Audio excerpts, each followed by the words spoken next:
Hey, Fanboy Nation. This is your pal Daffy Duck, and you're watching. We're watching You're watching Fanboy. Fanboy, fanboy, etc. Fanboy Nation. Dot, I assume Tom.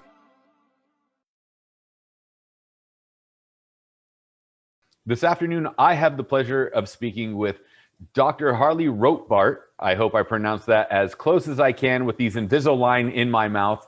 It's giving me a bit of a lisp, so please forgive me for that. But Dr. Rotbart is a renowned infectious disease specialist, a pediatrician, parenting expert, speaker, and educator, professor and vice chair emeritus of pediatrics at the University of Colorado School of Medicine, and author of more than 175 medical and scientific publications, along with 5 books. Previous to this one, Miracles We Have Seen, 940 Saturdays, No Regrets Parenting, Germ Proof Your Kids, and On the Deck Circle of Life. Today we are talking about No Regrets Living, 7 Keys to a Life of Wonder and Contentment. Doctor, how are you today? I'm well, RC. Thanks. I appreciate your having me on. The pleasure is mine. This is an interesting discussion that we're going to have today with your latest book, because you touch upon science, you touch upon God. Somehow in, I'd say, the last 30 years, I know people will go back to the Enlightenment and point the finger, but there seems to be this great division of being a theist and being a scientist, and somehow the two shall no longer intertwine. You seem to rectify that in a sense without necessarily taking a hard or fast stance of whether you're a theist or just a scientist, but you have an argument for accepting both. Why do you see, before we get into the book, why do you see this separation where there has to be this power struggle between God and science? We are in an era of evidence-based medicine and evidence-based science, and we ask for proof. And the idea of proof is absolutely contrary to the idea of belief. You cannot prove belief. And therefore, I think there are those who do the absence of evidence.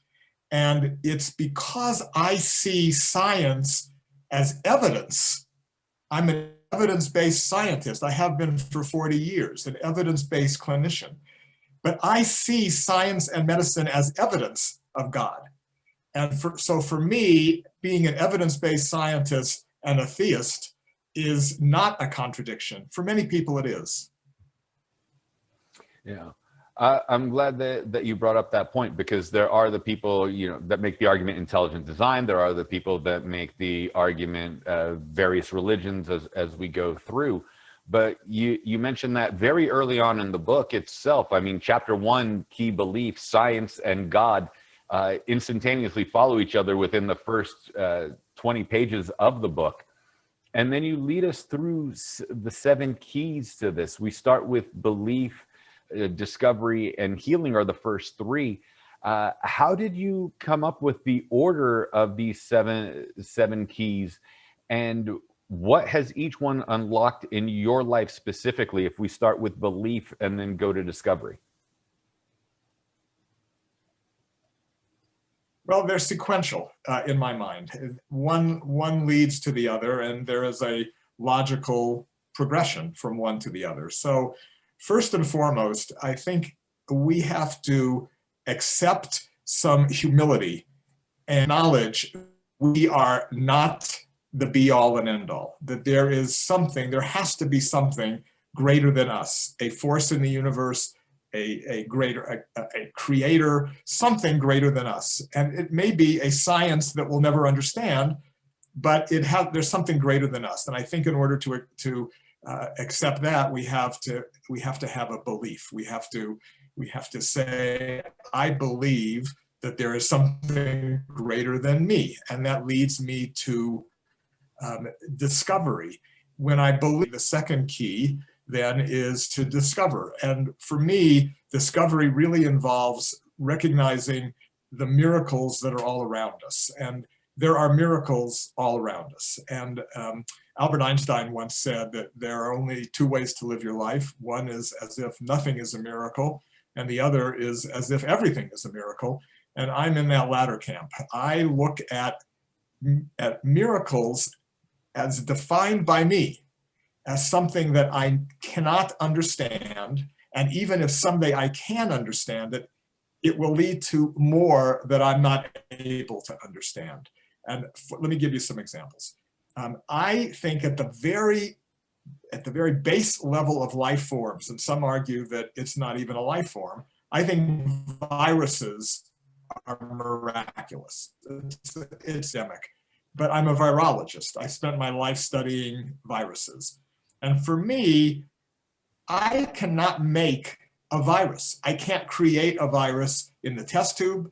35 years I've been working with viruses. I can't make one. And yet a single vehicle can infect a cell and within a matter of a few hours produce 1 million progeny virus, 1 million copies of itself, which then explode out of the cell and infect all the cells around it. That's why we feel so miserable when we have the flu, because all of our cells are being infected by these millions of viruses. Well, I can't make one virus, but a virus can make 1 million more of itself. I think that's miraculous.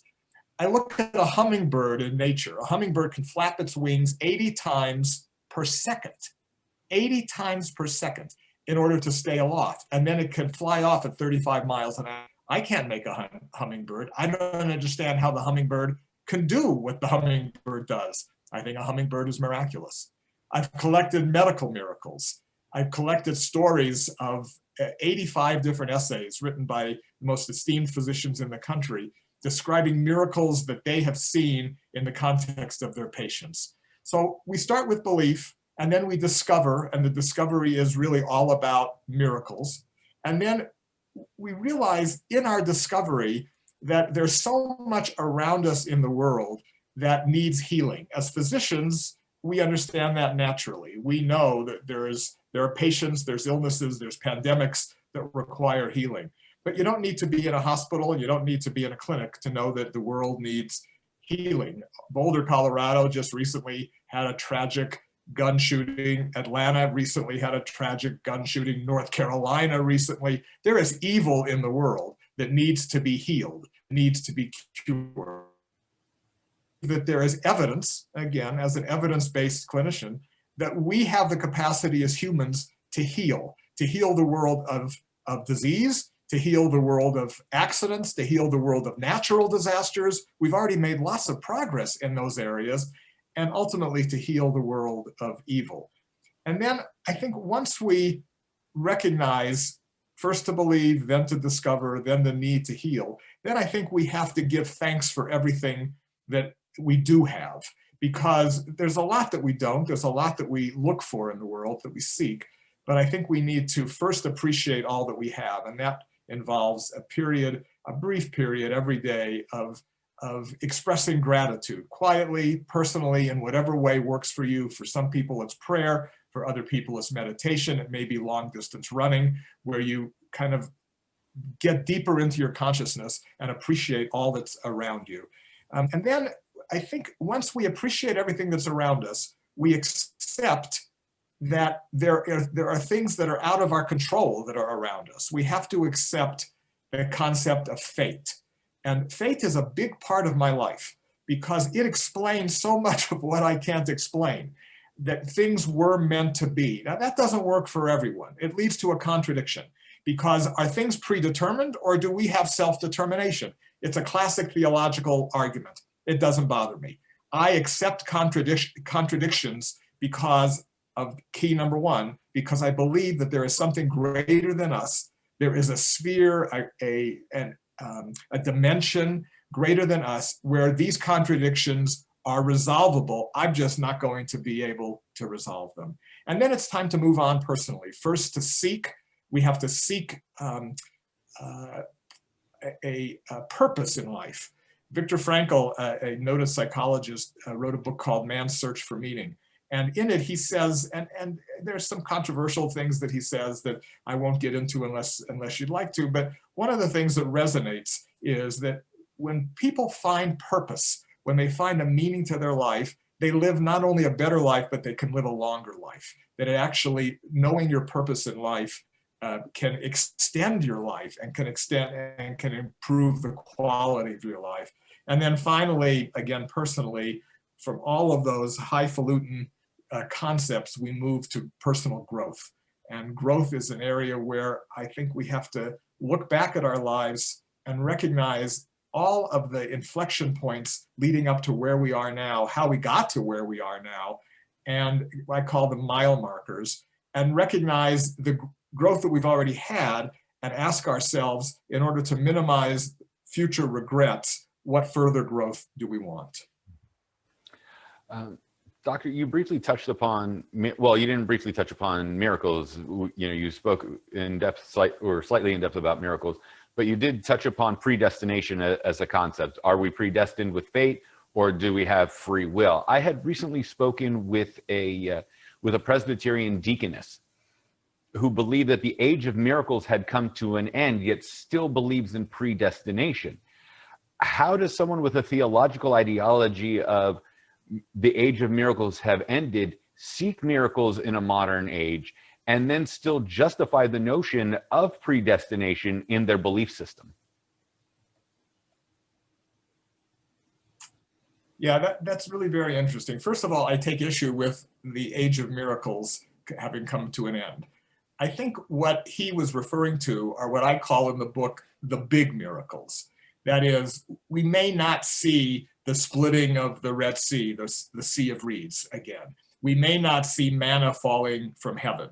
We may not see a great flood that requires an ark and the survival of 2 of every species. Those big biblical miracles we may not see again. But there are reasons for that. I was on an airplane flight not long ago and I was working on the manuscript for No Regrets Living. And sitting across the aisle from me was a divinity student. His name was Julio. And he saw what I was working on, and we got into a lengthy discussion about miracles. And I think we each had a contribution to refute the idea or to explain the idea that the age of miracles is gone. Julio said, and I wrote this book and gave him credit for it because I think it's a really profound concept.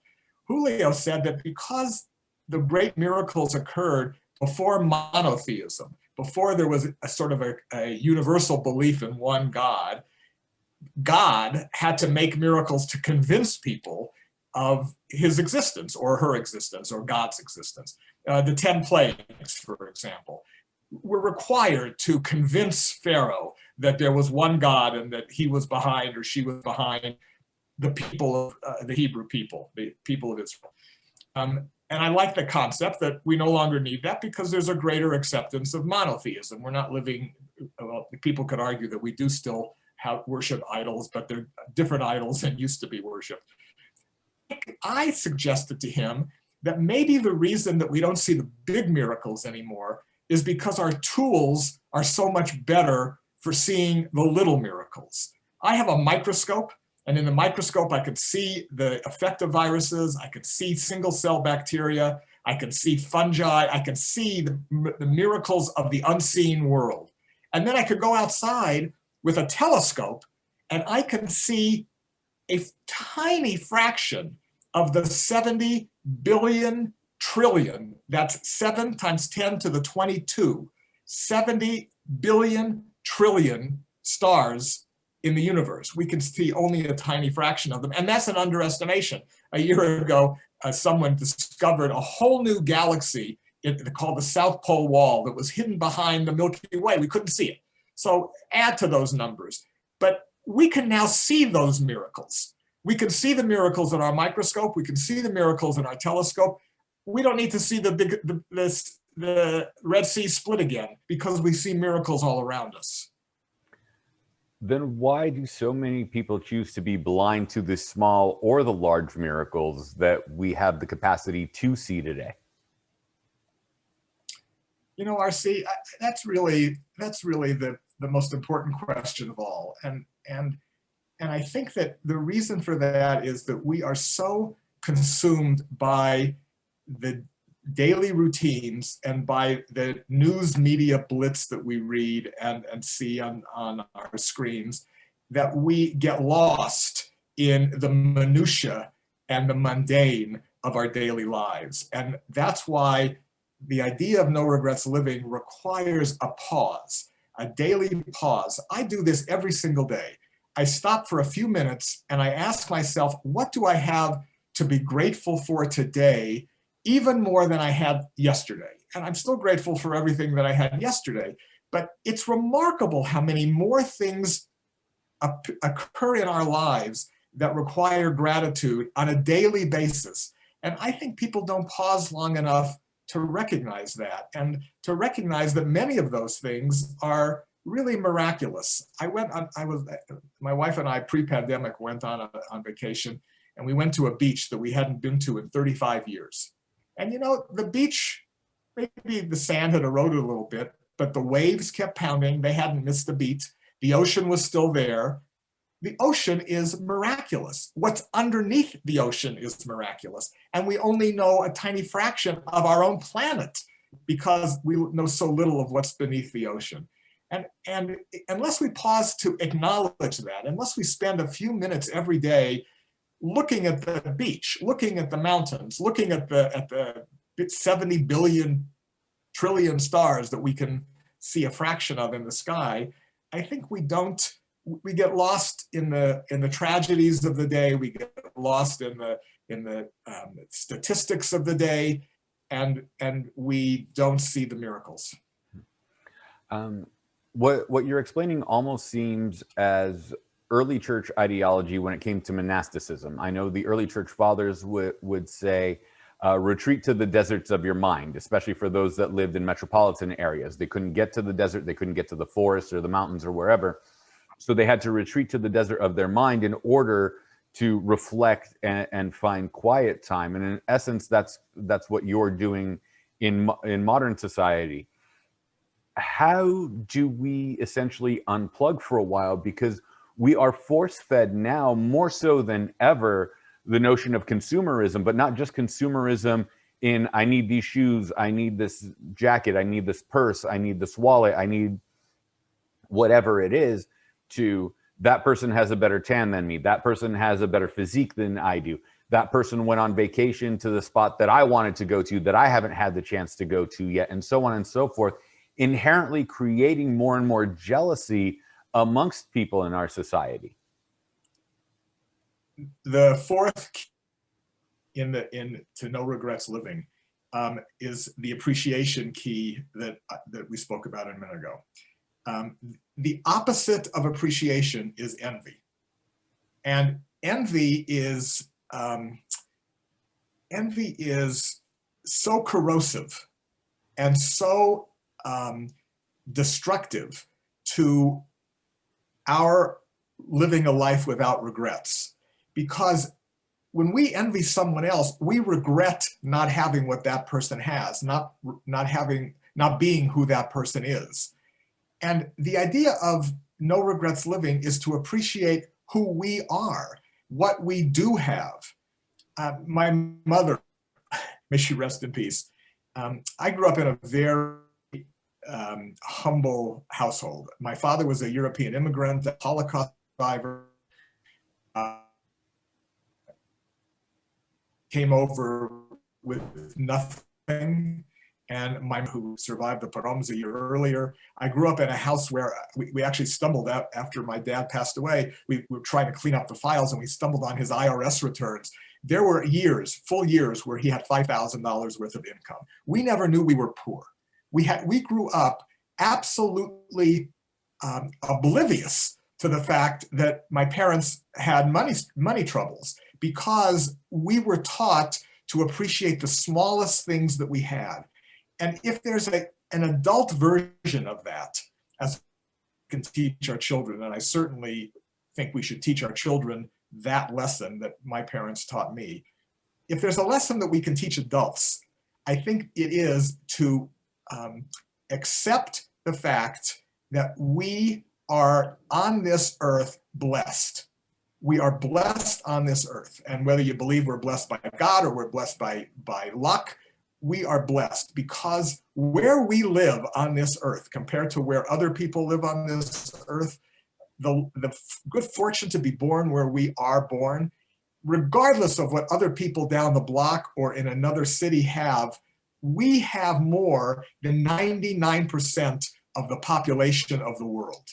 We have more, we have better, we are more fortunate than 99% of the population of the world. And that's an acknowledgement that as children we got. My daughter, this is a story that I had to ask her permission to tell. But when she was a little girl, she was, I don't know, 8 years old, she had a crisis of not having anything to wear. She didn't know what she was going to wear to school. And I handled it really poorly. So I have regrets. And I confess that no regrets is really not achievable. Everyone has them. The concept is to have fewer regrets.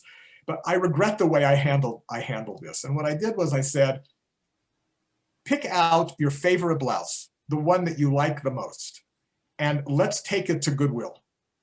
And we got in the car and we went to Goodwill and we donated her blouse, and she was crying the entire time, devastated at what we were doing. And then we walked through the Goodwill store, which I had been to many times because that's where we went to donate things.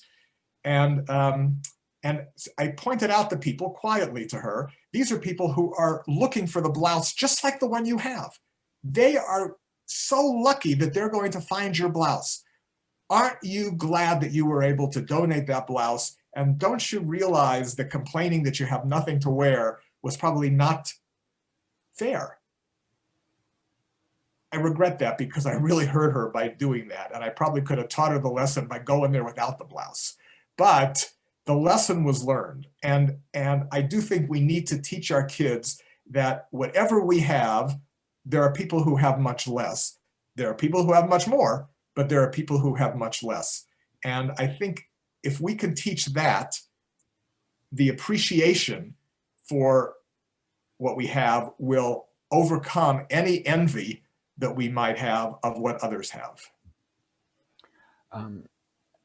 For someone like yourself and myself, who are the children of immigrants and of two distinct genocides, ours was 1915, yours was the 1940s, World War I and World War II, and then realizing what our parents and grandparents, et cetera, went through to see, and then being first generation Americans, do you think we have a different understanding of that appreciation than, say, someone who is a sixth generation American who's been here since the 1870s? RC, first of all, thanks for sharing your experience, and I feel it because I've had it, that same experience, and absolutely we do. And I think that's why I was so intent on putting into words in this book the concept of appreciation of the blessings that we do have in our lives. And the hardships that your family endured, the hardships that my family endured, are hopefully a thing forever in the past. But I think we have to be conscious of the fact that there is still genocide going on in the world. There is still evil going on in the world. And if there were tragedies in your family's generation that preceded the Holocaust, why didn't we learn from those? Why didn't we learn from the genocide of 1915 to prevent, as a world, as a society, the genocide of the 1940s? That's a tragedy. But why haven't we learned from the genocide of the 1940s to prevent the genocides in Bosnia and Serbia, to prevent the genocides going forward from the 1940s? That's where I think the world needs healing. That's where I think we all have a role in healing the world. There's an incredible story that came, of all places, out of Whitwell, Tennessee. Whitwell, town of 2,000. It's a rural community, and to my knowledge, there has never been a Jewish family there in the past, and there isn't one now. Whitwell, Tennessee. the kids at school in Whitwell, Tennessee were learning about the Holocaust. These are elementary school kids. And they learned that in Norway, during the Holocaust, the Norwegians would put a paperclip on their shirt or on their collar to commemorate's the wrong word, to honor those who are being killed by the Nazis in Germany. This was their statement, a paperclip, the safest thing that they could think of doing. So the kids learned that, and the teacher said, let me show you what 6 million means, 6 million Jews who were killed. And then let me show you what 11 million means, an additional 5 million who Hitler killed besides the extermination of the Jewish community. And so the kids started what they called the paperclip project, and they asked for people to send them one paperclip from around the world. And this was sort of in the era before things went viral, but nothing could have gone more viral than this. President George H.W. Bush, President Clinton, President George W. Bush all sent in paperclips. Movie stars, athletes all sent in paperclips. Ultimately, they stopped collecting them, these kids in Whitwell, Tennessee, when 30 million paperclips had been collected. And then they created a museum of Holocaust remembrance, to which not only were artifacts from the Holocaust contributed, but an actual rail car that it was used to transport the victims to the concentration camps was contributed by Germany to Whitwell, Tennessee, where there now stands one of the most memorable and meaningful Holocaust memorials in the world in Whitwell, Tennessee. Now, what do we learn from that? That from kids, we can learn to heal the world. The education that has emerged from that experience, it resulted in a documentary movie, it resulted in a book, and it resulted in an educational program that's being taught to 5th grade students around the world. That's how we stop the future genocides. We have to start from the bottom up, and that's from people, kids and adults, who understand the tragedies of the world and work to heal them. Adolf Hitler had said that he who controls the youth controls the future. And it was interesting that his tactics for the Holocaust were learned from Suleiman IV in World War I. And the wrong lessons were taken, not how to prevent genocide, but how to create more of it and how to make it more efficient. With the school system having now a majority of female instructors, and you hear the common phrasing of the feminization of boys in school because of that heavily female influence and even a political influence that has permeated in the public school system. How do we prevent not necessarily another genocide, but an entire generation of losing an identity because of these influences that follow that Hitler ideology in the most negative light possible? Not saying that femininity is negative, but the emasculation of men being a part of that having these similar effects. Well, I'm not concerned. In fact, I'm encouraged by the fact that so many educators are women. And the reason for that is because I think that the world needs a large dose of demachoism. I think we need to teach boys, girls of course too, but I think we need to teach boys that there are ways to express themselves other than machismo. And so I'm not troubled by the feminization of education, if that's what's going on. What I am troubled by is the reimagining of history. That is, so much of it, when you do a survey today and you ask, what was the Holocaust about? What is the Holocaust? The word is unfamiliar to the majority of high school students who are asked the question. They don't recognize the word, what Holocaust meant, what it was. That's what I'm concerned about. I'm concerned the educational process has chosen to move on, if you will. And that's why memorials like the one in Whitwell, Tennessee, but also the Holocaust Museum And Holocaust museums and tributes and memorials all throughout Europe, including in Germany, profoundly in Germany, are essential people. If you walk through one of those memorials and are not moved, there's something wrong. There were several incidents of anti-Semitism that came out in the news in the last few weeks. An athlete made a disparaging remark, anti-Semitic remark. And fellow athletes invited this man, who was a very tall guy, to tell you which sport he was participating in. They invited this man to their Sabbath dinner table. And they said, we want you to meet our family. The Jewish athlete in a different sport who invited this tall athlete in the first sport over to a Sabbath dinner. And at the dinner, they discussed things. And the athlete apologized the next day. He said, my insensitivity was based on ignorance. And it's ignorance that is the root of the problem. And that's what we need to fix. And I'm not worried about who the teachers are, I'm worried about what they're teaching. And we need to make sure that we're teaching the lessons of history so we don't repeat them. It's something that we seem to be destined to do over and over again, is make those mistakes in not learning from history or rewriting history because of the notion that history is written by the victors. You know, the book itself, The 7 Keys, I don't think that it's by coincidence that we had the 7 deadly sins of lust, gluttony, greed, sloth, wrath, envy, and pride, and then the 7 heavenly virtues of faith, hope, charity, fortitude, justice, temperance, and prudence. With your 7, again, we'll list them one more time, the 7 keys of believe, discover, heal, appreciate, accept, seek, and then grow. It's a modernization of these 7 virtues, or 7 heavenly virtues, not necessarily a secularist ideology, but something that secularists could not only achieve but accept in our society today. Was it specific to hit those 7, or could you have gone 9 or 10? Mm-hmm.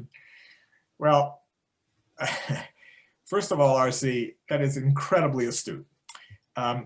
Each of the 7 heavenly virtues are in one way or another dealt with in the 7 keys to no regrets living. Each of them is. There are examples of all the ones that you've listed, specific examples of how to give, of charity, of humility. I think the explanation is that 7 is less remarkable than are the virtues themselves. And they fall into categories which good people, you, me, I hope most of the people who read the book, I hope most of the people who are listening to this, good people understand those virtues without having to be reminded of them.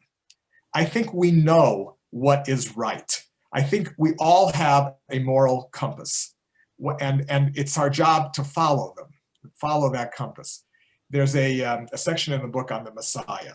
Now, the Messiah is, I mean, how dare I write a chapter on the Messiah in a book? I mean, who needs more discussion of the Messiah? We have so many conflicting views and we have so many agreeing views. But my view is a little bit different, maybe. And that is that each of us, I believe, has a spark of the Messiah in us when we're born. And the coming of the Messiah, or the coming back of the Messiah, will occur when those sparks unite.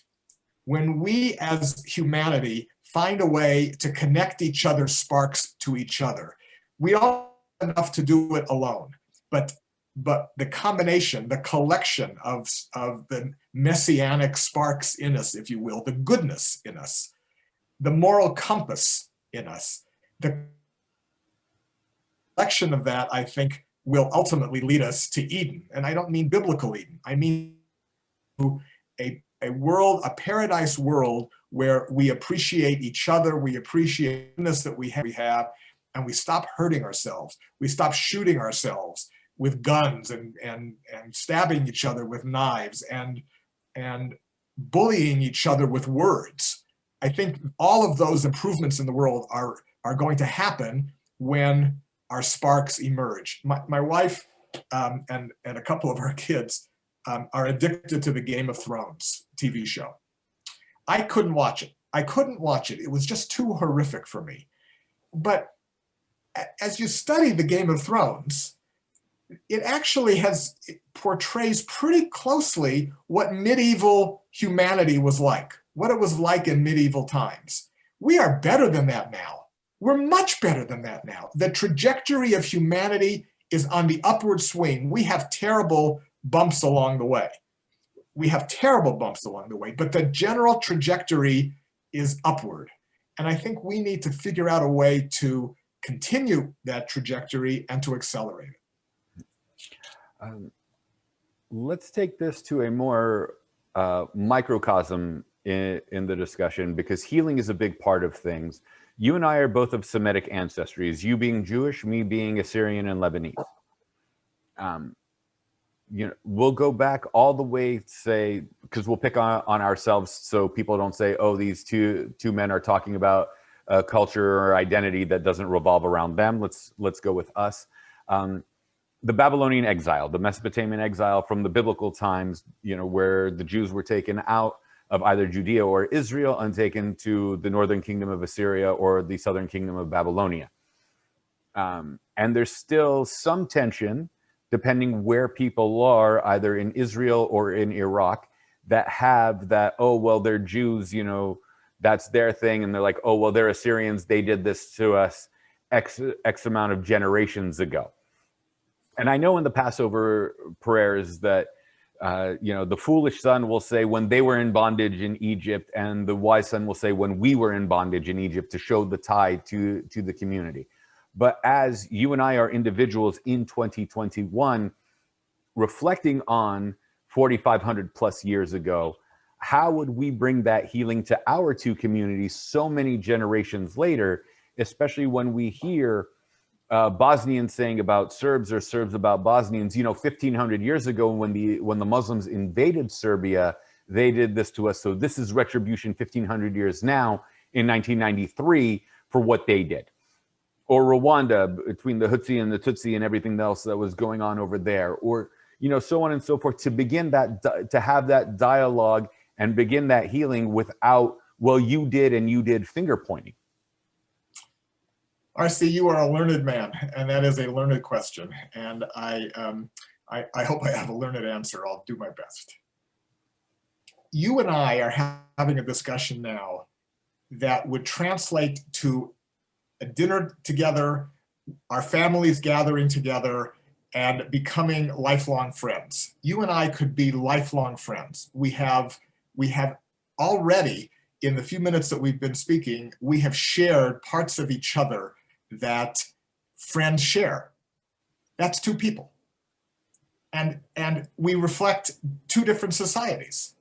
And there is no reason why person to person, adult to adult, or child to child cannot do what we're doing. But the opportunity is never given because, or is rarely given, because we are so preoccupied with the narrative that we've been taught about where we are, who did what to us, and why we're in the situation that we're in.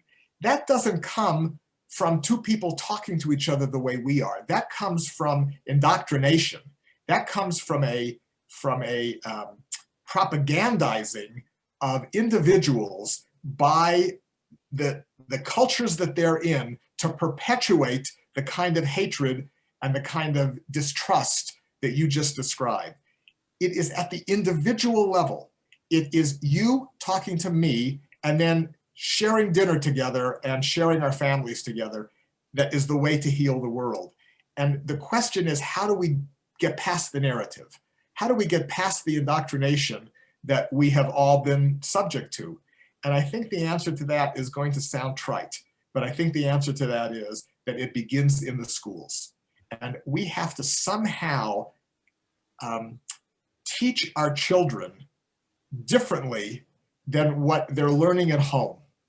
And it is oftentimes what they're learning at home is fine, but in the culture wars that you described, in the distrust scenarios that are everywhere in the world, the distrust is primarily coming from family and community. Sadly, it has to be corrected in the schools.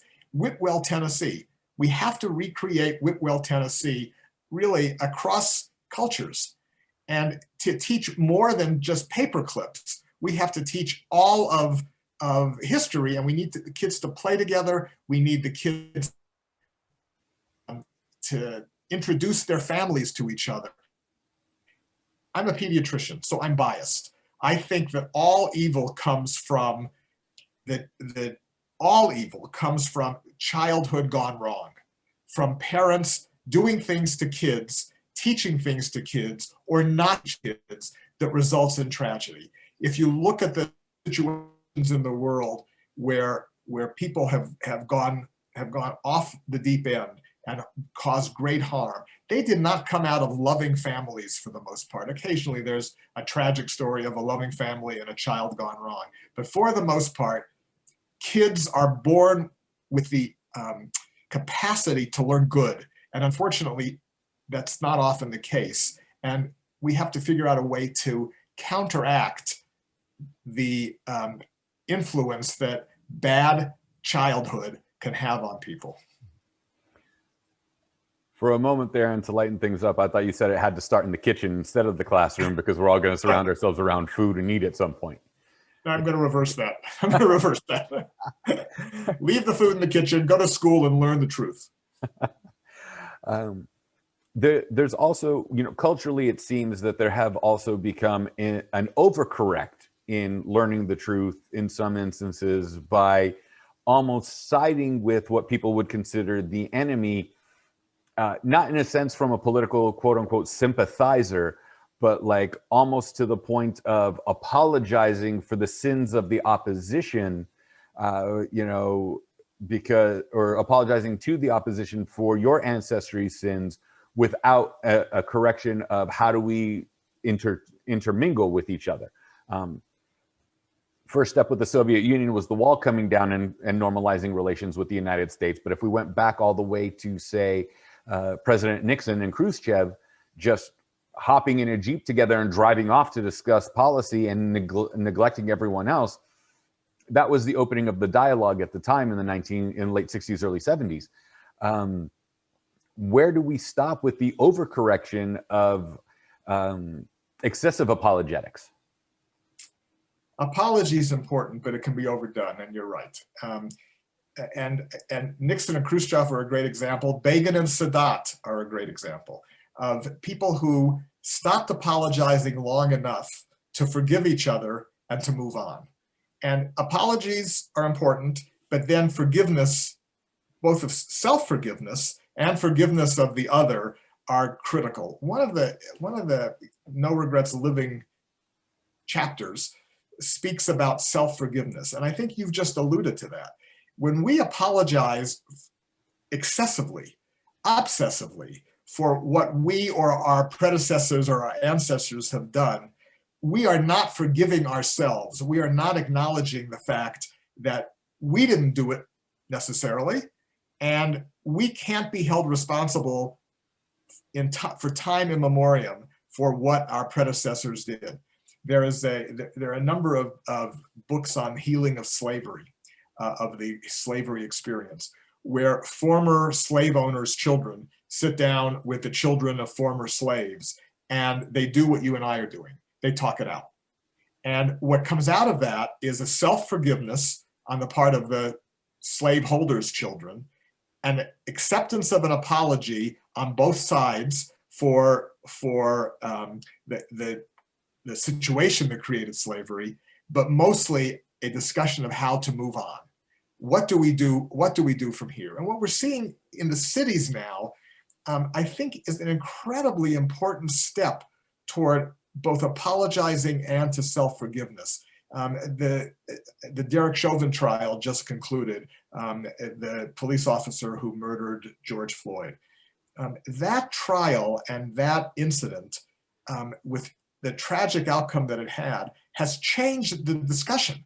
It's changed the narrative. We now, I think, can accept the fact that we've done wrong in the past, that the society has mistreated, society has harmed, but now it's time to heal. Now it's time to convict the perpetrator and to find ways to move on. And sadly, it didn't take more than a couple of days before another incident happened, and then another couple of days before another incident happened. But the discussion is louder, it's more profound, and it's better covered now than it ever has been in the past. So I'm hopeful that the cycle of apology and over apology will be broken, and instead there will be the apology, the forgiveness of self, the forgiveness of others, and the moving on from there. And then what do we say to the people, going back to the 7 deadly sins, and we'll touch upon pride, the people that are addicted to holding on to that resentment when one is seeking forgiveness from you through their apology? Yeah, pride and envy are two unfortunate results of the human experience. And I mean, we are so careful about giving participation trophies to kids because we don't want kids to ever lose self-esteem. We don't want kids to ever feel, and again, I'm speaking as a pediatrician, we don't want kids to have a lower opinion of themselves than we want them to have. We want all kids to be proud of who they are. How many times do we tell our kids, I'm so proud of you. You know, what you're doing is so commendable. That's important. We need to teach our kids self-esteem. We need to teach them pride, but we also need to teach them humility. We need to teach them when they've made a mistake to admit that they've made a mistake. We need to teach kids, again, everything begins in the household. Everything begins in the household. And if the household isn't doing it, it needs to happen in the schools. But we need to teach kids that pride is good, self-esteem is important, but humility has to trump both of those. You have to recognize that you are not the best thing that ever happened in the world. You are good. We are proud of you. But there are other people that are doing good things too. And when you've done something wrong, be big about it. Confess it. Admit it. Apologize. You mentioned the participation trophy thing, and self-esteem is important, but not to the extent of egotism and overshadowing, not being as successful as they can be. We'll use the example of a foot race. Say you came in first, I came in 17th, but we both get a trophy. What's the significance for you to be excited about your trophy coming in first if I came in 17th and I still got one? I know myself in my youth, say if it was a foot race and I didn't place top 3, for example, I wasn't a runner, but we'll use that as an example, and I come in 17th, I'd be apt to say, well, track isn't for me. What if I like painting? What if I like the French horn? What if I like swimming instead? Wouldn't that drive me to seek my aptitude somewhere else and find where hidden talents or skills that I could excel at flourish, rather than saying, well, you got a trophy, I got a trophy, you might be 1, but I'm 17, who cares? That's exactly right. And I think that's the danger of participation trophies. That's the danger of never letting kids see their shortcomings, because we are so consumed with showing them what they need to be proud of. And this question goes back to yours earlier about the 7 deadly sins, and that is pride, and how pride can interrupt relationships, not only among individuals, but relationships among cultures and among societies. And if we are too proud to say we're sorry for what we've done, we're sorry for what our ancestors did, then we're not going to be able to move on. And if you're not able to accept the fact that you're not the best runner because you got a trophy, and I must be really good because I got a trophy, so I'm going to keep finishing 17th, and I'm really proud of who I am, and my parents are really proud of who I am. Pride is good, but seek a better race for you to run in. You know, America has gone through some ebb and flow, shall we say, in the last 20 years. We've had interesting times. We've had times where we've been hopeful and hope has been shattered. We've been through two very interesting elections in the last two cycles from 16 to 20. And there is this divide. And America has been described as a melting pot. It's eventually been described as a salad bar. It's eventually been described as God knows what other euphemism we want to make it out to be. But essentially, there does need to be assimilation to the primary identity of what the country needed to be. So how do we finally not only heal, but accept and then get to point 7, grow and flourish again without this red team, blue team, you know, all or nothing ideology? If you slightly disagree with me, you're automatically the other side.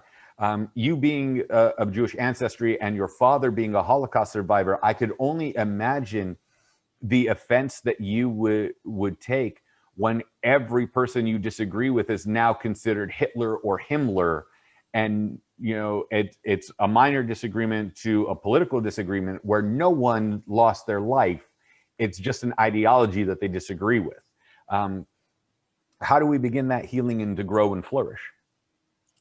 Well, I could send you copies of the letters that I routinely write to people who label someone's actions as Hitler or as the Nazis. And those actions, as you just said, don't result in loss of life. They result in rhetoric, or they result in policy change. But to compare them to one of the greatest evils the world has ever known is hyperbole that is not only not useful, but I think it's harmful. So I agree with you completely. The divisiveness that we have in this country is tragic. I can date it back to the era following Tip O'Neill and Ronald Reagan going out to lunch together from completely polar opposite sides of the political spectrum. Tip O'Neill, the Speaker of the House, Ronald Reagan, the President of the United States. The two of them disagreed on just about everything in policy, but they did what you and I are doing today. They spoke to each other, they met for lunch. There was no such thing in those days as a uniform vote in Congress where every Democrat voted for and every Republican voted against, or vice versa. There was no such thing. There was always a sense of I'm going to vote for what I think my constituents want, what I think is right, and that's because I had role models at the top who were inspiring me in that way. We don't have those role models now. We don't have people who are willing to compromise. And it's going to take Tip O'Neill and Ronald Reagan in order to heal America, in order to bring our country back from this political morass that we're in now, which is so disturbing and leads to those kinds of accusations that you mentioned. You know, he's Hitler because, you know, Hitler felt that way about immigrants, or he's Hitler because Hitler had a total disregard for the poor. And I mean, though he might be, the he that they're talking about is wrong, and the he may have a wrong policy, but he's not Hitler. And to have that kind of rhetoric, that kind of divisive rhetoric, is self-perpetuating, and it you know, I think it leads back to the accusations that Congress made in America against Bill Clinton, all the accusations coming from one party, and then flip that around and all the accusations coming from the other party against subsequent presidents of a different color, and by that I mean blue or red. So it is a cycle that I'm not sure how to break, and I wish I was wise enough to say we need Ronald Reagan and Tip O'Neill, not because I admired either one of them as the best president or the best Speaker of the House. I admired the fact that they had lunch together once a week. I can appreciate that.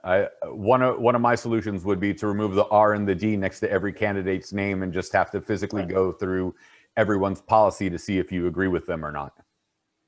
I love that. I think that's a great solution. It will never happen, but I think it's a great solution. You know, I mentioned the Hitler thing and the Nazi thing, and it drives me crazy on that regard. There's also a news organization that I will never want to watch or listen to or whatever else, because, and I'll mention them by name, I don't care. The Young Turks was named after a movement post-Ottoman Empire, led by Mustafa Ataturk. And Mustafa Ataturk had a very, shall we put it politely, bad streak as well in his behavior towards Assyrians, Armenians, Levant Greeks, everybody else that the Ottomans had taken out. And he was smart enough to hang back far enough that when Suleiman IV was exiled and all the other heads of state were taken care of, he could come in and take over and make the Republic of Turkey. So when people try to quote them to me, I get offended and go, no, I will never listen to them because of what they did to my ancestry. Not that I don't accept, you know, or I don't seek forgiveness or want to forgive, but it's the fact that the denial still remains 100 and almost 7 years later. And then to call your news organization that on top of it is an insult to all of us, as if someone named their news organization the Nazi News Network. That's right. You know, so there is that level of disconnect. And I know people don't fully understand what happened in 1915 through 1923, because it didn't get the same attention that 1941 to 1945 did, or I'm sorry, 1939 to 1945 did. But, you know, there still has to be that reflection of accepting my situation in comparison to somebody else's. And I understand yours because it was primarily taught in school, whereas ours wasn't. But, you know, I want that healing to begin. And it has to start from one side, either admitting guilt or saying, yes, it did happen. And unfortunately, that was a time of war. At least something to that extent. So how could someone like myself rectify or at least seek to forgive when, you know, admission isn't being made of the guilty party? Yeah, there is I think we have a crisis of words. And for some reason, we cannot use the word genocide where it needs to be used. We cannot call genocide genocide because it implicates us somehow in being responsible for it. So those who caused genocide will not use that word. Today, the equivalent, and no, that's wrong. An analogous situation, not equivalent by any means, but an analogous situation is the hassle over the use of the word crisis at the southern border. Do we have a crisis or do we not have a crisis? Well, we don't have a crisis yet. And the word crisis is loaded. That term is loaded. The term genocide is triple, quadruple, tenfold loaded. And we have to just teach people to call genocide what it is. It's genocide. And the only way that we're going to ever recover from that genocide is to do, frankly, what the Germans did. And the Germans did call genocide genocide. And they built memorials. And they accepted the fact that their ancestors did wrong. And they helped to prosecute those who did wrong. That has to happen with the 1915 genocide too. There has to be somehow a surrender of the pride and the ego and the stubbornness that have led to refusing to use that word. And then when you use that word, I mean, look at the healing from slavery. What would have happened if whites in America had said, you know, that wasn't really slavery. That was just employment. That was a creative way of using people who were very productive. We took advantage of the productivity of African Americans, of Black people. What if we never used the word slavery? How would we ever expect to heal from slavery? And we are not healed, but we're healing. We're healing. We're not healed. Unless the word genocide is accepted and unless the acknowledgement of its occurrence is made, we're not going to heal from that genocide. Yeah. I just think at this point, with it being 107 years removed almost, that at some point, none of the people that committed it are with us. And the people that have survived are so elderly, they could barely remember it to begin with, that as just a moment of good faith and opening up dialogue, something can be said. But we saw what happened with Azerbaijan recently. Indonesia itself. Again, we mentioned Rwanda, Bosnia-Herzegovina, and the dissolve of Yugoslavia. The war between Ukraine and Russia that was looming, nearly 10 years ago. The divide of Serbia and Kosovo, and so on and so forth, that continues to go.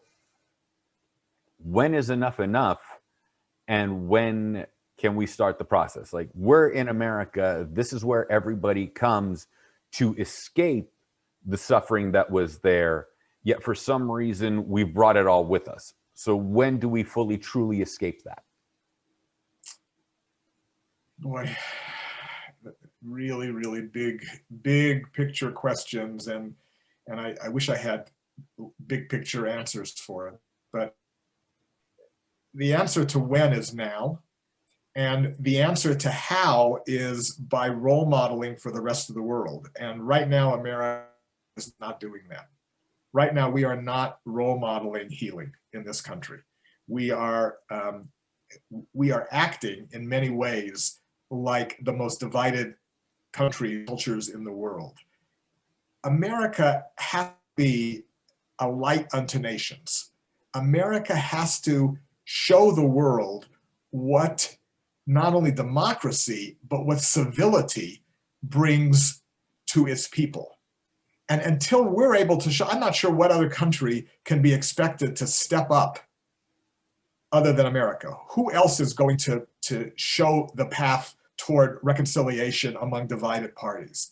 I think the world is watching us to see what happens in the wake of the George Floyd murder. How are we going to come together as a society? The world is watching us in the wake of the Trump administration and the Biden transition. The world is watching us to determine how we handle the immigration issue. The world is watching. And I think that, people say that if we acknowledge climate change in America, and we cut emissions, and we lower our carbon footprint, it's not going to make a difference, because the developing nations, India and China, are going to continue polluting, and it's not going to make a difference. I disagree.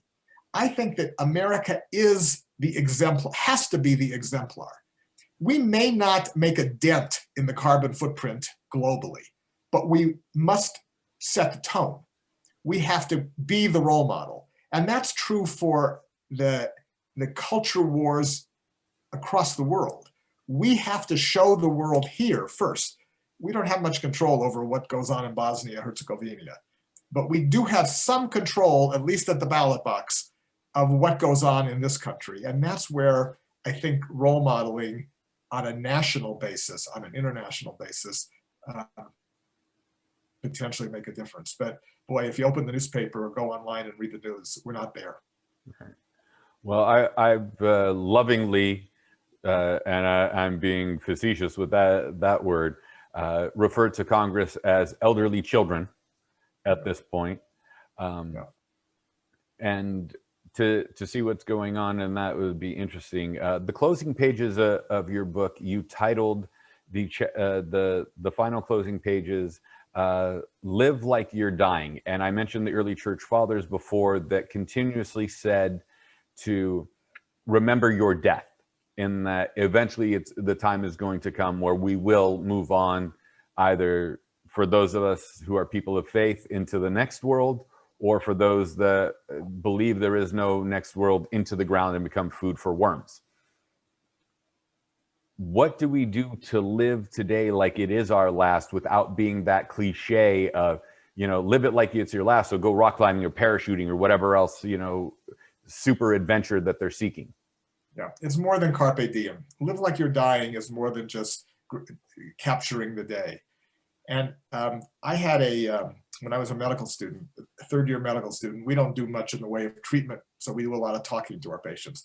And I sat for a long time and I spoke to a 50-year-old man. This is now I was in medical school 45 years ago. So this is a long time ago.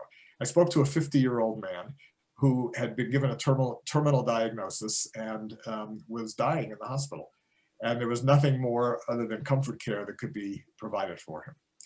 And he spoke to me about the regrets that he had for what he had put off, for what he had not done, for who he had not told what he wanted to tell, for the relationships that had not developed in the way that he wished he could have developed them. And that made an impact on me that stayed with me my whole life and led to the title of the book. Because when you're 50 and dying, it's too late to correct the regrets that you have from the past or to prevent the regrets of the future. It's over. And as you say, for people of faith, it might not be over, but this life is over when you're given that terminal diagnosis. So Live Like You're Dying is the theme of Tim McGraw's country western song, which I love. And the song it talks about the man that I saw when he was 50 years old, 45 years ago. And Tim McGraw didn't know that man, and whoever wrote that song didn't know that man, but it's the same man.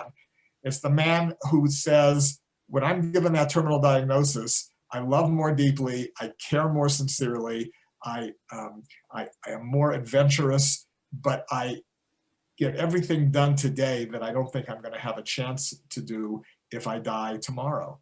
And that really relates not just to mountain climbing, it relates to your family, it relates to loving relationships that you have with people, it relates to the discussions, the big discussions that you and I have been noting today, the discussions about how to bring our own bit of healing to the world. There's on the cover of the book is a picture of a yellow butterfly, and the butterfly effect is a theme in the book, and that is that there's the scientific name for it is the law of sensitive dependence on initial conditions. I like the butterfly effect better as a name, and it means that the flap, in theory, the flap of a single butterfly's wings in one part of the world with infinite inflection points following that could lead to a tsunami in another part of the world. And if you don't believe that, if you don't believe that's true, look at what happened with this pandemic. A single virus in a single part of the world led to basically shutting down the entire globe. If that was not an example of the butterfly effect, nothing is.